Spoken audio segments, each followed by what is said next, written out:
ओम नमः शिवाय, हर हर महादेव, जय महाकाल। कैसे हैं सब लोग? आप सबको पता है कि श्राद्ध पक्ष, जिसे हम पितृपक्ष के भी नाम से जानते हैं, इनके 16 दिनों की शुरुआत हो चुकी है, जो कि आपके पितरों के लिए समर्पित होते हैं। पूज्य गुरुजी कई बार अपनी कथाओं में बता चुके हैं कि जब भी श्राद्ध पक्ष या पितृपक्ष की शुरुआत हो जाए ना, आप सभी लोगों को 2 लोटे जल वाला उपाय जरूर करना चाहिए। इससे आपके पितरों को मुक्ति मिलती है, साथ ही साथ आपका परिवार भी खुश रहता है। गुरुदेव ने आगे की कथा में बताया कि आप अपने पितरों को प्रसन्न करने के लिए ब्राह्मणों को भोजन खिला रहे होंगे, आप साथ ही साथ कौवों को भोजन खिला रहे होंगे, गाय माता के लिए 2 रोटी का जो प्रधान है वो भी आप कर रहे होंगे, साथ ही साथ कुत्ते को भी भोजन खिला रहे होंगे। इससे आपके पितृ देवता खुश होंगे, आपको आशीर्वाद देकर के जाएंगे, जिससे आपका परिवार हमेशा खुश रहेगा, उस परिवार की उन्नति हमेशा होती रहेगी। परंतु पूज्य गुरुजी ने आज कल की ही कथा में इतना अद्भुत सा उपाय बताया है, ये 2 लोटे जल वाला उपाय, जिससे करने मात्र से आपके जो भी पितृ होते हैं ना, उन्हें प्रेत योनि से मुक्त हो जाते हैं, कभी भी सर्प की योनि में नहीं पड़ते हैं, जिससे आपके पितरों को मुक्ति मिलती है और मुक्ति होने के पश्चात आपके परिवार को कभी भी पितृदोष नहीं लगता है। बहुत ही अद्भुत सा उपाय है, आप सभी को जरूर करना चाहिए। पूज्य गुरुजी की कथा से सुनकर के और समझ करके पूरे उपाय को बड़े ही विस्तार से बताऊंगा, परंतु उससे पहले आप सबसे एक छोटी सी गुजारिश करूंगा कि जो लोग पहली बार आए हैं, चैनल को जरूर सब्सक्राइब कीजिएगा और वीडियो को लाइक करके महादेव जी का कोई सा भी प्यारा नाम कमेंट बॉक्स में लिखना मत भूलिएगा। इस पूरे वीडियो में आपको मैं 3 तरीके के महा उपाय बताऊंगा, जिन्हें आप सभी लोगों को जरूर करना चाहिए। सबसे पहले बात कर लेते हैं पहला वाला उपाय, जिसे 2 लोटे जल वाला उपाय है, जिससे देखिए ध्यान से सुनिएगा। अगर आपके परिवार में या आपकी पीढ़ी में कोई व्यक्ति ऐसा है जो कुंवारी स्थिति में चला गया हो, अधोगति में चला गया हो, जिसका समय नहीं आया हो, अकाल मृत्यु मर गया हो, या फिर गर्भ में मृत्यु हो गई हो, या गर्भ से बाहर आकर के मृत्यु हो गई हो, जिसका समय फिक्स नहीं था लेकिन फिर भी चला गया हो। काफी बार हमें नहीं पता होता है, हमारे जो पूर्वज हमें बताते हैं, हमें केवल उतना ही पता होता है, काफी सारी बातें भूल जाते तो हमें नहीं पता होता है ना। तो इस वजह से गुरुदेव ने कहा है कि आपको इस वाले उपाय को पितृपक्ष के दौरान जरूर करना चाहिए। और सबसे खास दिन जो गुरुदेव ने बताया, वो बताई है पंचमी तिथि। कौन सी बताई है? पंचमी तिथि। तो श्राद्ध पक्ष की पंचमी तिथि के दिन इस उपाय को करना मत भूलिएगा। आपके सभी पितृ देवता सद की योनि से मुक्त हो जाते हैं और प्रेत की योनि में वो कभी भी नहीं पड़ते हैं, उन्हें मुक्ति मिल जाती है। इस वाले उपाय को करने के लिए आपको चाहिए होंगे 2 लोटे, है ना। अब देखिए ध्यान से, अब 2 लोटे अगर आपके पास में नहीं है, 1 लोटा है, एक आप गिलास ले लीजिए, कटोरी ले लीजिए, कुछ भी ले लीजिए, यानी कि आपको 2 पात्र चाहिए, ठीक है। मेरे पास में क्या है, 2 तांबे के लोटे हैं, मैं उनसे कर दूंगा, एक छोटा एक बड़ा हो, कोई दिक्कत नहीं है। आपको दोनों लोटों में जल भर लेना है, मात्र अपने घर का शुद्ध जल, ठीक है ना। और इन्हें लेकर के पहुंच जाना कहां पर? देवादिदेव महादेव जी के मंदिर शिवलिंग के पास। ध्यान रखना, आपको ऐसे मंदिर में जाना है, हर किसी मंदिर में नहीं जाना है, जिस मंदिर में ऊपर की तरफ शिवलिंग के ऊपर जो ये मटकी होती है ना, इस तरीके से ये लगी हुई हो। आप सबको पता है कि ये वाली मटकी का जो प्रधान है ना, गुरुदेव ने कई बार बताया कि ये महादेव जी की 5 पुत्रियों का स्थान होता है, जया, विषहरा, श्यामली वारी, दोतरी एंड देव। ये जो 5 महादेव जी की पुत्रियां हैं, और जो 6वीं पुत्री है, सबसे छोटी पुत्री माता अशोक सुंदरी, वो यहां पर विराजमान होती है। आप सबको पता है, इसके काफी सारे उपाय मैं आपको पहले भी बता चुका हूं। तो जो बाकी 5 पुत्रियां है ना, आपको दोनों लोटे जल अपने दोनों हाथों में लेना है, और दोनों हाथों में लेकर के आपको एक साथ इस वाले कलश में आपको जल समर्पित करना है, अपने पितरों का स्मरण करते हुए। ये चीज ध्यान रखना, किनका स्मरण करते हुए? पितरों का स्मरण करते हुए। गुरुदेव ने कहा कि जो व्यक्ति श्राद्ध पक्ष की पंचमी, या फिर गुरुदेव ने कहा कि इस वाले उपाय को करने के लिए, जिससे कि आपके जितने भी पितृ देवता होते हैं वो सबके सब आपके सर्प योनि से मुक्त हो जाते हैं, प्रेत की योनि से मुक्त हो जाते हैं, उन्हें मुक्ति मिल जाती है। तो गुरुदेव ने कहा कि श्रावण मास की जो पंचमी आती है, या तो आप उस दिन इस उपाय को कर सकते हैं, या फिर श्राद्ध पक्ष या पितृ पक्ष की जो पंचमी आती है, आप उस दिन इस उपाय को कर सकते हैं। आपके पितरों को सीधी सीधी मुक्ति प्राप्त होती है।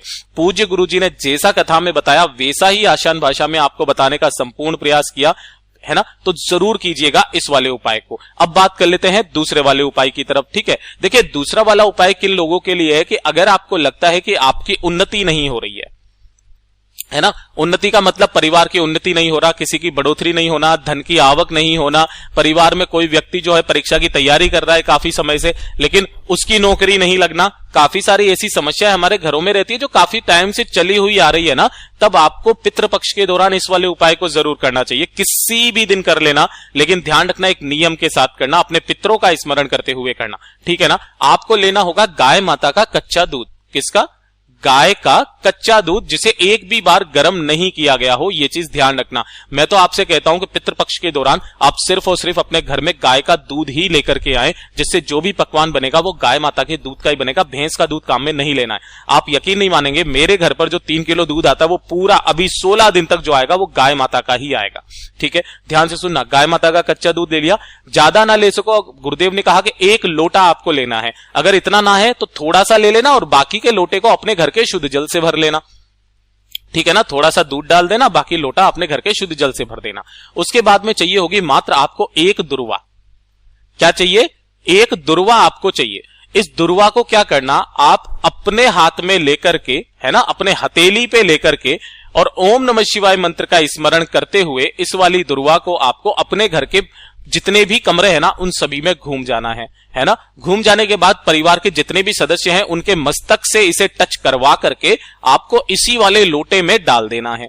डाल दिया, अब ये वाला जो दुर्वा वाला दूध वाला जल है ना, इसे लेकर के पहुंच जाना पीपल के पेड़ के नीचे। इस वाले उपाय को आप सुबह ही करना, पितृपक्ष के दौरान किसी भी दिन इस उपाय को कर सकते हो। पंचमी जो मानी जाती है बहुत शुभ मानी जाती है, एक अष्टमी, एक नवमी और एक एकादशी, इन दिनों तो इस वाले उपाय को आपको जरूर करना चाहिए। और साथ ही साथ जो सबसे बड़ा दिन है पितृपक्ष का वो है अमावस्या, 14 अक्टूबर को पड़ रही है, उस दिन भी आप इस उपाय को कर सकते हो। ध्यान से सुनिएगा, आपने वो सब कुछ डाल दिया और उस पूरे लोटे को आपको दक्षिण दिशा की तरफ मुंह करके समर्पित करना है। किधर? दक्षिण दिशा की तरफ। ये जो दक्षिण दिशा होती है आपके पितरों की दिशा होती है, दक्षिण दिशा की तरफ मुंह करना और आपको उस पूरे के पूरे दुर्वा समेत ही उस दूध को पीपल के वृक्ष में समर्पित कर देना। किन महादेव जी के नाम से? पिपलेश्वर महादेव जी के नाम से। पिपलेश्वर महादेव जी के नाम से आपकी परिवार की तरक्की बराबर होने लगेगी। पूज्य गुरु जी का ये वाला भी उपाय बहुत ही ज्यादा खास और अद्भुत है, जरूर कीजिएगा। अब बात कर लेते हैं तीसरा वाला उपाय, जो कि आप पितृपक्ष के दौरान आप सभी को करना चाहिए अपने पितरों को प्रसन्न करने के लिए। देखिए, आप सबको पता है कि जिस खास तिथि पर आपके पितृ इस दुनिया को छोड़ करके गए थे, उसी खास तिथि पर आप क्या करते हो? उनके लिए श्राद्ध देते हो। ठीक है ना। तो जब आप एक तिथि पर देकर के दूसरी तिथि का वेट करते हो ना, तो आपके दूसरे पितृ देवता आपके घरों में आते हैं, आप ऐसा मानते हैं। ठीक है ना। तो उनकी शांति के लिए, उन्हें प्रसन्न करने के लिए, ताकि वो घर आने से पहले ही आपके परिवार को आशीर्वाद दें, जिससे आपका परिवार आगे फले फूले, आपकी सारी मनोकामनाएं पूरी हो, आपके कोई भी कार्यों में अड़चन ना पैदा हो, उसके लिए आपको हर शाम को इस वाले उपाय को करना चाहिए। गुरुदेव ने कहा कि 1-2 दिन निकल जाए तो कोई दिक्कत नहीं है, लेकिन जब से आप करोगे ना, तब से ही आपको इसका फल और इसका पुण्य आपके खाते में, आपके पितरों के खाते में जाता है। ध्यान से सुनना, इसके लिए आपको चाहिए होगा एक पान का पत्ता। गुरुदेव ने कहा पान का पत्ता ना मिले तो आप केले का पत्ता ले लेना, ठीक है ना, कोई सा भी ले लेना। ठीक, उसके बाद में आपको चाहिए होगा एक दीपक तैयार करना है। इस दीपक के अंदर जो है ना, आप लगाओगे आप लंबी बाती। पितरों के लिए हमेशा लंबी बाती का प्रमाण है, तो लंबी बाती ही आपको लगाना है, और इसके अंदर भरना होगा आपको गाय माता का घी। गुरुदेव ने कहा कि अगर गाय माता का घी नहीं है तो इसके अलावा जो आप भर सकते हो वो भर सकते हो सरसों का तेल। इसके अलावा आपको कुछ भी नहीं भरना है, ना तिल का तेल, ना भैंस के दूध का जो घी बनाते हो वो कुछ नहीं भरना। या तो गाय माता का घी भरना या फिर सरसों का तेल भर देना। ठीक है। इसी के साथ में आपको चाहिए होगी एक धूप बत्ती, ठीक है ना। और मिष्ठान के लिए आपको थोड़ी सी ले लेनी है चीनी, जिसे हम शक्कर भी कहते हैं, और साथ ही साथ ले लेना 2 लौंग, यानी कि जो लौंग का जोड़ा जो होता है ना, ये लौंग का जोड़ा जरूर लेना, ठीक है ना। ये ले लिया। अब आपके जो घर के बाहर, मैं बिल्कुल बाहर की बात नहीं कर रहा हूं जहां पर सड़क आ जाती है, नहीं, आपके घर के मेन गेट के बाहर जो ये वाला गेट होता है ना, इसके बाहर आपको एक काम करना है, ध्यान से सुनिएगा। आपको सबसे पहले उस स्थान को अच्छे से साफ कर लेना है। साफ कर देने के पश्चात आपको उस पान के पत्ते को या केले का पत्ता जो आपने लिया है उसे रखना है। उसके ऊपर आपको उस दीपक को लगाना है, और दीपक की बत्ती जो आप करोगे ना, लंबी बाती, उसे करोगे दक्षिण दिशा में, ठीक है ना। और अपने पितरों का स्मरण करके आपको 2 लौंग का, जो एक आपने लौंग का जोड़ा लिया है, यानी कि जो 2 लौंग ली है, वो आपको इसी वाले दीपक में डाल देनी है। उसके पश्चात आपको एक धूप बत्ती यहां पर प्रज्वलित कर देनी है अपने पितरों के नाम से, और उसके बाद थोड़ा सा मिष्ठान आपको यहां पर रख देना है। ध्यान रखना, जब आपने मिष्ठान या चीनी जो आपने रखी है, उसके बाद में आपको जल जरूर समर्पित करना है। तो आपको चारों तरफ जो है वो जल समर्पित आराम से करके, हो सके तो 1 लोटा शुद्ध जल का ढांक करके आपको यहीं पर रख देना है। हर शाम को प्रदोष काल में आपको इस वाले उपाय को करना है, ताकि जब भी आपके पितृ देवता आए, सीधे सीधे उन्हें प्यास लगे वो जल पिए, उन्हें भूख लगी है भोग खाएं, जो भी वो करे ना, इससे आपके पितृ देवता बहुत ज्यादा प्रसन्न होते हैं, आपको आशीर्वाद देकर के जाते हैं, जिससे आपके परिवार की उन्नति हमेशा होने लगती है। पूज्य गुरुजी ने जैसा बताया वैसा आसान भाषा में आपको बताने का संपूर्ण प्रयास किया। वीडियो अगर पसंद आया हो तो लाइक जरूर करना, साथ ही साथ चैनल को सब्सक्राइब जरूर कीजिएगा। मैं आपसे मिलता हूं अगले वीडियो में, तब तक के लिए ओम नमः शिवाय, जय महाकाल।